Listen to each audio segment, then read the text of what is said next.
तो चलो हमारे साथ चलो, तो पहुंचा देते, तुम कहीं नहीं जाने को तैयार कोई जगह। अभी कह दिया जाए कि चलो विष्णु महादेव के पास, तो कहेंगे हम वहाँ नहीं जाएंगे, हम तो यही रहेंगे इसी जगह पर, यही ब्रह्मा यही विष्णु, सब यही भगवान, कहीं नहीं है। अब जीव तो जसाई हो गए, अंधे बन गए, बहरे बन गए, सुनते भी नहीं, बुद्धि के कहते हैं कि, और मतलब पागल हो गए, समझते ही नहीं कोई, ना कहना मानते हैं ना समझते कुछ, और न चलने की तैयारी करते हैं, बस इसी में फंसे हुए हो, तो रास्ता भूल गए, भटक गए। अब आपको कितने युग हो गए भूलिए, अब जब तक कृपा नहीं होगी, दया नहीं होगी, तब तक काम नहीं।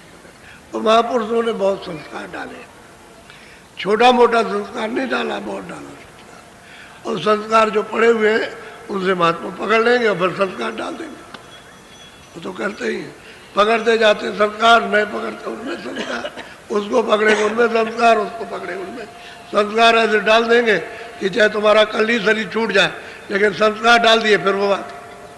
तो उनकी बहुत बड़ी अपार दया है। यानी कहने का मतलब है कि वो वहां से जब आते हैं, ये संत आते हैं तो खुद आता वो, वही उसका अवतार है। वो सत्पुरुष के अवतार होते हैं, वो ईश्वर के अवतार नहीं होते।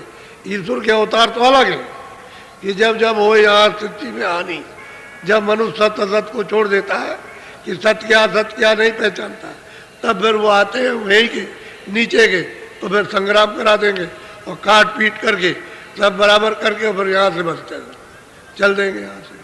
तो उन पर भी अपराध लग जाता है, क्योंकि देह धरे का अपराध तो सब पर लगेगा, उनको भी सजा मिलेगी, बच वो भी नहीं सकते, बचेंगे वो भी नहीं। कोई कहे कि मैं बच जाऊंगा, वो भी नहीं। क्यों कि ये तो हत्या मृत्यु में दे धरे का दंड है।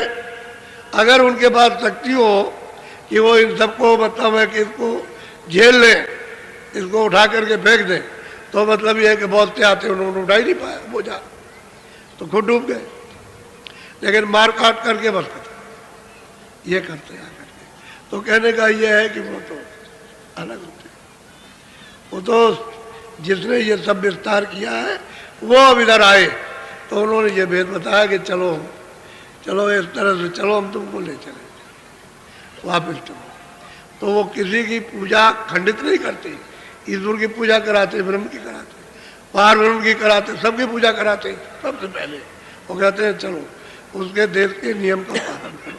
और यहाँ बताते हैं कि भाई अभी तक जो तुमने किया वो तुमने किया, लेकिन अब ये मत करना, अब आज से मत करना, कम से कम खान पान तो ठीक करो कम से कम, कि भाई अब हमको नहीं करना, अब किसी के ऊपर में जुल्म, किसी के हत्या नहीं करनी है, तो इतना तो कम से कम करो, तो खान पान ठीक हो जाएगा। तो महात्मा फिर अंदर की सफाई करे, जब सफाई करे तभी तो कुछ मिलेगा, और गलीज नजर रहेगा तो फिर क्या आपको मिलेगा। तो जो बताओ उसको करो, तो आप उसके बाद भी पहुंच जाओगे, फिर आगे भी पहुंच जाओगे, आगे भी, अरे स्वर्ग में भी पहुंचोगे और स्वर्ग के परे भी चलो और उसके भी परे चलो आप। तो वो रास्ता रास्ते ही बताते, रास्ते ही में सब मिलेगा। स्वर्ग कोई बड़ी चीज नहीं है, स्वर्ग के वैकुंठ के दरवाजे पर आप बैठ कर और अपना बोझा नहीं हटा सकते, और स्वर्ग नहीं जा सकते और वैकुंठ नहीं जा सकते, और दरवाजे पर सूरत बैठी है, इधर मृतलोक का दरवाजा, उधर स्वर्गलोक का दरवाजा, और बीचों बीच में बैठी हुई है। लेकिन उधर उसने अपना आधार छोड़ दिया, शरीर के साथ उसका आधार हो गया, और दरवाजे पर बैठी हुई है। और जिस योनि में जाएगी यही दोनों आंखों के पीछे दरवाजे ही पर आएगी, यानी पशु में जाए, पंछी में जाए, कीड़ों में जाए, लेकिन उसका लगाव बस मतलब यह है कि इसके साथ हो गया, बस दरवाजे पे बैठी हुई है।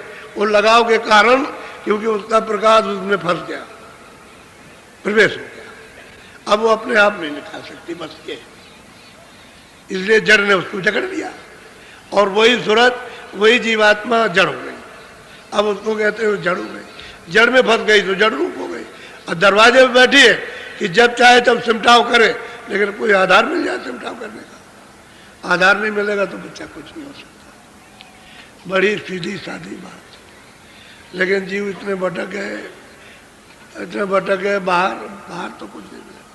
ये तो मंदिर है, मनुष्य मंदिर है। तुम्हारी पुरानी जो पहले की किताबें संतों के आने की है, उसमें भी जिक्र किया हुआ है, थोड़ा सा नीचे का जिक्र किया हुआ, उससे भी पता चलता है कि मनुष्य मंदिर है। ये जिस्मानी मस्जिद है, इसमें खुदा की आसमानी आवाज़ आती है, यानी भगवान की देववाणी सदैव उच्चारण होती रहती है नीचे के लोगों की, लेकिन आप उसको भी नहीं समझते हो। तो वो जो मालिक है जो सबका, उसे आप कैसे समझ सकते हो? उसका आप पता कैसे लगा सकते हो? जब तक उसको जानने वाला न मिले तब तक कुछ नहीं हो सकता। तो आज ये प्रथम दिन है, आज 25 तारीख है। आपको ये बताया था कि 25 से लेकर और 3 तारीख तक ये कार्यक्रम होगा। 28-29 की रात को तो भंडारा, 4 दिन पहले और 4 दिन बाद, और 1 दिन बीच का 29, 9 दिन हो जाते हैं। तो ये 9 दिन का कार्यक्रम है। बहुत सचेत होकर के, चित्त को लगा करके इस चीज़ को सुनने की ज़रूरत है। तो ये तो मैंने आपको ये बताया कि भाई वो जो अनाम पुरुष है वो तो अलग है, उसने तो अपना जो विस्तार था एक रस, वो उसने विस्तार कर दिया और उसने ये कह दिया कि भाई मैं तो इन तीनों में मैं हूँ, इन तीनों में मेरा रूप है और मैं अलग हूँ, मैं अलग हूँ, वो अलग है। अब वो सतलोक से सतपुरुष ने ये सब विस्तार किया। तो सतपुरुष को आप ईश्वर मत कहिए, न ब्रह्म कहिए, न पार ब्रह्म, न महाकाल पुरुष, वो तो अलग है।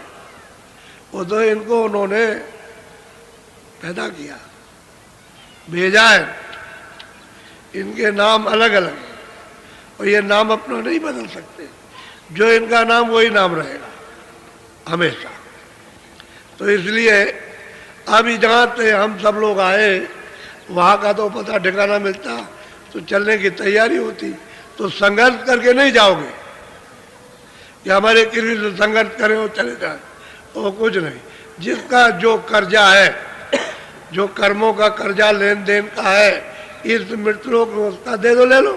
तो आप नहीं दे सकते तो महापुरुषों से कहो कि आप नहीं दे सकते हैं और अब हम कोई कर्जा ला देंगे भी नहीं। तो महापुरुष कृपा करेंगे, दया करेंगे और तुमको घाट पे बैठा करके तुम्हारे कर्जे को तुमसे और अपनी तरफ से माफ कर देंगे और उससे माफ करा देंगे। तो तुम बिल्कुल हल्के हो जाओगे। जब हल्के हो गए रिहा हो जाओगे। रिहा कहते हैं तुमने सजा काट ली तो मतलब ये कि अब रिहा हो गए, जेल से बाहर कर दिए, इसको कहते हैं रिहाई। कहते हैं अब तुम्हारा छुटकारा हो जाएगा और न तुम कर्जा दोगे, न लोगे, न तुम्हारा जन्म होगा, न मरण होगा। कर्जे ही लेन देन का तो जन्म मरण है। जब तुम्हारे पास नहीं रहेगा तब नहीं होगा जन्म मरण। और चलो अपना, तो कुछ तुम निमित्त मात्र, कुछ वो और कुछ वो, ये तीनों मतलब ही है। क्योंकि फिर आप भक्ति सबकी करोगे कि भाई ईश्वर को भी मानते हो, हम वही ब्रह्म को भी मानते, पार्वती को भी मानते और सतपुरुष को, और सबका ध्यान करते और अपने घर में जाना चाहते। तो बैर विग्रह किसी से नहीं, किसी से भी। भाई जिसका जो नियम है उसका पालन करते। तो आप यहाँ के नियम का पालन करो, सीधा साधा काम है और नियम का पालन करो। तो दस चलो घर में, घर के रास्ते में चल पड़ो। भाई रास्ते में चलोगे तो घर पहुँच जाओ। तो मददगार कोई चाहिए, मददगार नहीं मिलेगा तो आपको ले नहीं जा सकते। आपको दिखाता चलेगा तभी तो ले जाएगा और तभी आप चल सकोगे। इसलिए ये आज 25वां, आज पहला दिन है तो आज इसका मुहूर्त हो गया, मुहूर्त हो गया। अब यह है कि शाम को 4:30 बजे आप 10 मिनट पहले यहाँ, क्योंकि काम तो कोई है नहीं यहाँ पर। जितने बाहर के लोग आए शहर के आदमी छोड़ करके, तो शहर के लोग जैसे आप छुट्टी आए हो या काम छोड़ करके आए हो, दुकान छोड़ के आए हो, कोई साधु तो नहीं हो, सब काम अपना अपना करते हो, बाल बच्चे वाले हो, ऐसे यहाँ से भी छुट्टी ले सकते हैं। क्या बात, जब इतनी दूर से आ रहे हैं तो आप इसको सुनने समझने के लिए और कुछ प्राप्त करने के लिए तो 4:30 के 10 मिनट मैदान में उपस्थित हो जाइए। और पूरी बात जब आप सुनेंगे समझेंगे तभी कुछ पकड़ सकते हो। जब तक सुने समझेंगे नहीं तब तक क्या पकड़ में आएगा? क्या आप चलोगे किस तरफ को, कुछ पता ही नहीं रहेगा। तो इसलिए भूल भटक को अपनी मिटवा लो और सीधे सीधे होकर के चल दो। क्यों भूल भटक में फंसे पड़े हुए हो, घर ही तो जाना, जहाँ से आए वहीं तो पहुँचना। अरे उसी प्रभु का तो दर्शन करना है, तो और तुमको क्या चाहिए तुम्हें, और कहीं तो नहीं लिए जा रहे हैं, प्रभु के दर्शन के लिए तो कह ही रहे। तो और तो दूसरा नहीं, जो सबका जो दाता है, जो सबको देता है, उसी के पास पहुँच चलो।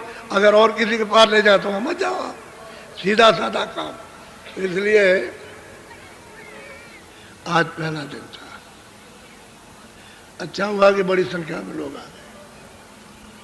हमने तो कहा था कि भाई कल ही लोग, कल से चालू हो गए और 2-1 दिन में अब देखिएगा आप, आजकल परसों में देखिएगा क्या होता है मैदान का। ये सब खबरें बराबर निरंतर मिल रही है कि बड़ी भारी संख्या में लोग भगे चले आ रहे हैं और एक जिले से खबर आ रही है कहीं से 35 बसें और बड़ी भारी संख्या में ट्रेन से चल रहे हैं।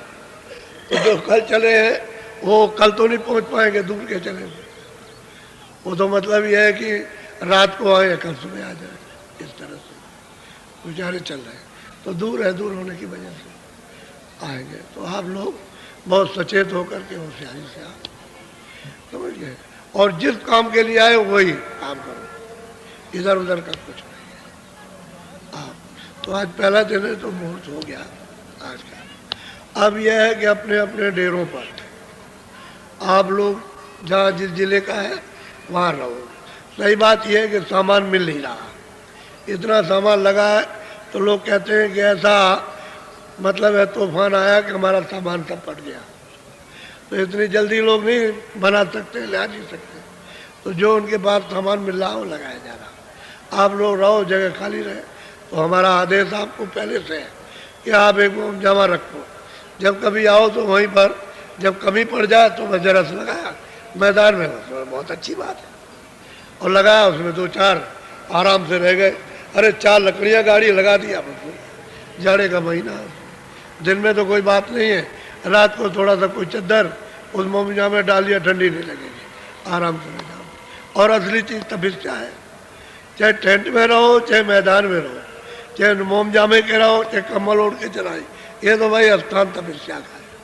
तो थोड़ा सा तब तो विचारों का, कामों का, सबका मतलब ये कुछ है, अंदर का कुछ बाहर का, तब तो कर ही लीजिए, अच्छा रहेगा। और आप उधर से जो चले आ रहे हो, देखते हो बाबा जी ने पहले कहा था कि भयंकर तकलीफें आएंगी। आपको बाबा जी सब सुना चुके, आप कोई बात याद कराने की जरूरत